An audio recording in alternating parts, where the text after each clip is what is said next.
नमस्कार, मी प्रगतीच रेसिपी तडकामध्ये तुम्हा सर्वांचं मनपूर्वक स्वागत। आज आपण बनवतोय थंडी स्पेशलमध्ये मस्त असे मेथीचे पौष्टिक आणि पारंपरिक पद्धतीने लाडू। हे लाडू अजिबात कडू नाही होणार आणि मेथी आपण बऱ्या प्रकारे याच्यामध्ये वापरणार आहोत। अगदी म्हणजे 100 ग्रॅम मेथी न घालता अर्धा किलो मेथी दाणे आपण याच्यामध्ये वापरणार आहोत। तर त्यासाठी इथे मी 1 किलो अशा प्रकारे खपली गहू घेतलेले आहेत। तर खपली गहू म्हणजे हे थोडेसे बारीक आणि लांबसर असे गहू असतात आणि हे पूर्वी चपातीला वगैरे फार वापरायचे, तेव्हाही हे गहू महाग असायचे आणि आता हल्ली हे कुठे जास्त मिळत नाहीत। तर मला हे गाणगापूरमध्ये एका शॉपमध्ये मिळाले होते, किराणा स्टोअरमध्ये। तर तिथून मी 1 किलो हे गहू आणले खास लाडू बनवण्यासाठी। आणि हे गहू आता आपल्याला अगदी छान हलके फुल होऊपर्यंत म्हणजे छान असे फुलूपर्यंत भाजून घ्यायचे, खमंग असे। अगदी त्याला डाग वगैरे नाही पाडायचा, पण व्यवस्थित असे भाजून घ्यायचे। केव्हाही आपण गव्हाचे लाडू जेव्हा बनवतो गव्हाच्या पिठाचे, तेव्हा गहू दळायला देण्यापूर्वी अशा प्रकारे छान भाजून घ्यायचे। त्यामुळे पीठ भाजायला वेळ लागत नाही आणि सर्व बाजूने पीठ इक्वली असं भाजलं जातं। तर इथे आपले 1 किलो गहू छान असे भाजून झालेत। हे थंड करून आपल्याला चक्कीतून दळून आणायचे आहेत। तर इथे माझं पीठ वगैरे मस्त असं दळून आणलेलं आहे गव्हाचं। अगदी बारीक नाही आणि अगदी जाडसरी नाही, म्हणजे हाताला आपल्याला थोडंसं रवाळ लागलं पाहिजे अशा प्रकारे। म्हणजे अगदी रव्यासारखं नाही, म्हणजे थोडंसं हाताला खरखरीत लागलं पाहिजे एवढं आपल्याला पीठ दळून आणायचं आहे। इथे आपण मेथीच्या लाडूमध्ये अर्धा किलो मेथी घालतोय। अर्धा किलो मेथीची इथे मी मिक्सरमध्ये बारीक अशी पावडर करून घेतलेली आहे आणि ती चाळूनही घेतलेली आहे। तर पावडर करण्यापूर्वी थोडीशी मेथी भाजून घ्यायची आहे। इथे मी 1 किलो खारीक वापरणार आहे। तर 1 किलो खारीकची इथे पावडर घेतलेली आहे। तर खारीकची पावडर कसा बनवायचा याचा व्हिडिओ अपलोड केलेला आहे, त्याची मी लिंक देते, तिथे जाऊन तुम्ही पाहू शकता की घरच्या घरी पावडर कशी बनवू शकतो। अर्धा किलो इथे आपण डिंक वापरतोय। तर खारीक इथे मी 1 किलो घेतलेला आहे, त्यामुळे गूळ इथे मी साधारण 350 ग्राम घेणार आहे, कारण मी इथे काळे खारीक आहे त्याचा वापर करते आणि ते गोडीला खूप असतात। तर इथे आपण बदाम आणि काजूचा वापर करतोय। तर काजू बदाम इथे मी दोन्ही मिळून 750-800 ग्राम घेतलेला आहे आणि आळीव घेतलेला आहे, म्हणजे हालीम असते ती 100 ग्राम। तूप इथे मी साजूक तूप 1 किलोचा वापर करणार आहे आणि जायफळ आणि वेलचीची पावडर आपल्याला घालायची आहे। सर्वात आधी आपल्याला डिंक जो आहे तो या तुपामध्ये छान तळून घ्यायचा आहे, म्हणजे त्याला छान फुलवून घ्यायचं आहे। तर डिंक गावरान असल्यामुळे तुम्ही पाहू शकता थोडासा पर्पल कलर आहे डिंकाला, त्यामुळे याची टेस्ट पण छान येते आणि हा लाडूमध्ये वगैरे खाल्लेला खूप चांगला आहे। तर मी इथे डिंकाचा वापर जास्त करते, कारण थंडी खूप आहे आणि थंडीमध्ये डिंक बऱ्यापैकी सगळ्यांनी खाल्लेला चांगला असतो। असा जरी तो पोटात गेला तर खूप चांगले त्याचे फायदे होतात। तर अशा प्रकारे इथे मी डिंक सर्व तळून घेतलेला आहे, तुम्ही पाहू शकता। आता त्याच कढईमध्ये थोड्याशा तुपावर आपल्याला ही खारीकची पावडर सुद्धा छान अशी भाजून घ्यायची आहे। ही खारीकची पावडर बनवताना आपण खारीक भाजलेली आहे, पण तरीही आता लाडूमध्ये घालायचं आहे, त्यामुळे फायनली आपण याला भाजून घ्यायचं आहे। खारीकची पावडर जेव्हा आपण भाजतो तेव्हा हाताला थोडी चिकट लागते, थोडासा गोळा वळतो, तेव्हा समजायचं की आपली पावडर भाजून झालेली आहे। आता त्याच कढईमध्ये मी आपण जे बदाम आणि काजू मिक्सरला वाटून घेतलेले आहेत ते भाजून घेऊया। मी सुरुवातीला बदाम काजू न भाजता अशा प्रकारे त्याची पावडर करून मगच भाजते आणि पावडर म्हणजे दाण्याचा जसा कूट असतो तसा केलेला आहे। तर आता छान हलके फुल होईपर्यंत, अगदी कुरकुरीत होईपर्यंत ही पावडर जी आहे काजू बदामची कूट जो आहे तो छान असा भाजून घेतलेला आहे, तोही आपण काढून घेऊया। आता त्याच कढईमध्ये इथे आपण जे आळीव घेतलेला आहे 100 ग्राम म्हणजे हालीम, तर हे सुद्धा आपल्याला भाजून घ्यायचं। तर याला तूप वगैरे न घालता अगदी त्याचा छान चटचट आवाज यायला लागला की समजायचं की हालीम आपली भाजून झालेली आहे, काढून घेऊया। त्याच कढईमध्ये आपल्याला गव्हाचं पीठ जे आहे ते सुद्धा भाजून घ्यायचं आहे। तर गव्हाचं पीठ सुरुवातीला आपण सुकच भाजायचं आहे, साधारण 3 ते 4 मिनिट, आणि त्यानंतर आपल्याला त्याच्यामध्ये थोडं तूप घालून अगदी लो टू मीडियम फ्लेम करून गॅसची फ्लेम जी आहे ती अगदी लो टू मीडियमवर ठेवायची आणि सतत हलवत आपल्याला हे पीठ जे आहे ते छान अगदी मंग असं आणि त्याचा छान बदामी कलर येईपर्यंत हे पीठ आपल्याला भाजून घ्यायचं आहे।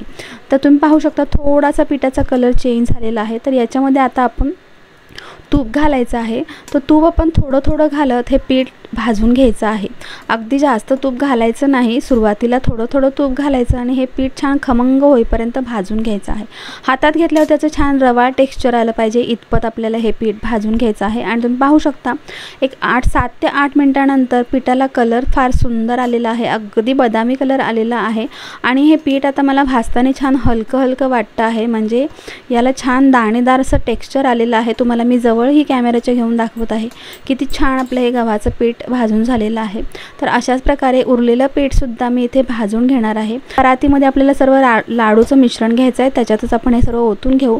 तर इथे पाहू शकता गव्हाच्या पिठाचा कलर किती फरक झालेला आहे, भाजलेलं पीठ आणि कच्चं पीठ.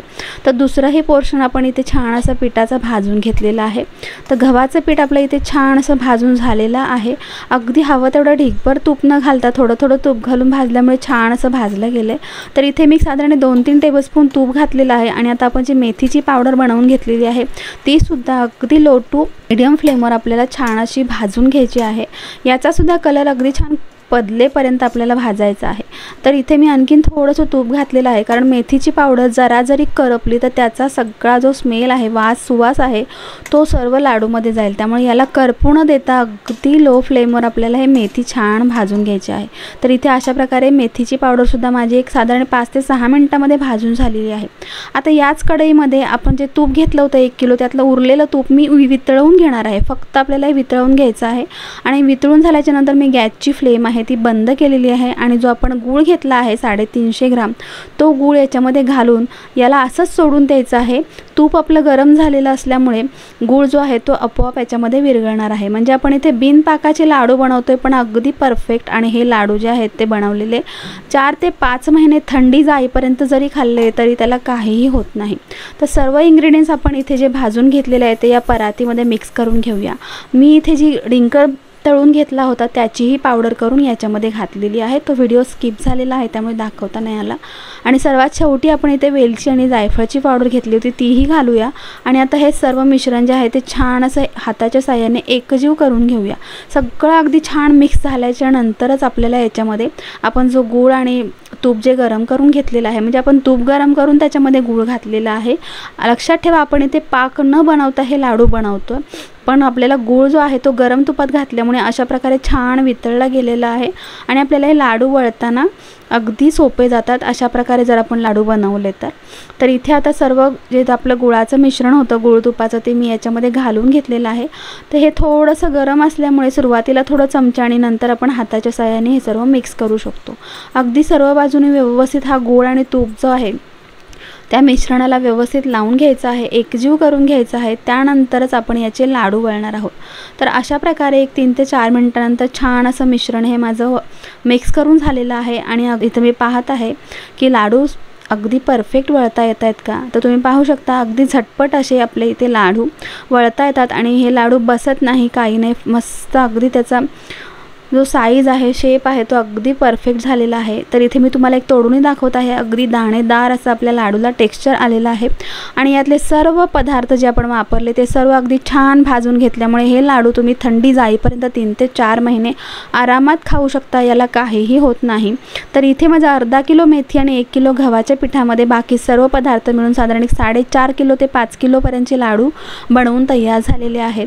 तुम्ही पाहू शकता लाडूचं साईज अगदी परफेक्ट झालेला आहे. कलरही फार सुंदर असा बदामी कलर आलेला आहे. आणि एवढे सर्व लाडू आपले या मिश्रणामध्ये बनवून तयार झालेलं आहेत. तर एक दिवस हे लाडू आपण असेच ठेवणार आहोत त्याच्यावर झाकण ठेवून, आणि दुसऱ्या दिवशी आपण हे लाडू सर्व डब्यामध्ये घालणार आहोत. तर थोडेसे थंड झाल्याच्या नंतर तुम्ही लाडूचं टेक्स्चर पाहू शकता. अगदी परफेक्ट आणि अगदी सुंदर असे आपले लाडू बनवून तयार झालेले आहेत. तर या थंडीमध्ये अशा प्रकारे मेथीचे लाडू नक्की बनवून पहा. याच्यामध्ये मी बेसन, खोबरं, सुकं खोबरं वगैरे काहीही वापरलेलं नाही. सुकं खोबरं जर वापरलं तर काय होतं, मेथीमुळे त्या थोड्या दिवसांनी सुक्या खोबऱ्याचा अगदी खूपच असा वास यायला चालू होतो लाडूमध्ये. त्यामुळे मेथीचे लाडू बनवताना शक्यतो मी सुकं खोबरं नाही वापरत. अशा प्रकारे मस्त गव्हाचं पीठ वापरूनच मी मेथीचे लाडू बनवते. याच्यामध्ये बेसनचाही वापर मी नाही करत. तुम्ही याच्यामध्ये हवा असेल तर ड्रायफ्रूट्स आणखीन यूज करू शकता, म्हणजे अगदी अक्रोड वगैरेही घालू शकता, पिस्ता घालू शकता. पण मी फक्त काजू, बदाम आणि खारीक घालून हे लाडू बनवलेले आहेत. अगदी पौष्टिक आणि सुंदर असे लाडू बनवून तयार झालेले आहेत. तुम्हाला जर ही मेथीच्या लाडूची रेसिपी आवडली असेल तर नक्की कमेंट करून सांगा. आणि तुम्ही माझ्या चॅनलला जरी सबस्क्राईब केलं नसेल तर सबस्क्राईब करा, लाईक करा, शेअर करा आणि बेल आयकॉन प्रेस करा, जेणेकरून अशा प्रकारच्या नवीन नवीन रेसिपीज जेव्हा मी अपलोड करत असते तेव्हा त्याचे नोटिफिकेशन तुम्हाला मिळत जातील. तर पुन्हा भेटूया अशाच एका मस्त रेसिपीसोबत. तोपर्यंत धन्यवाद.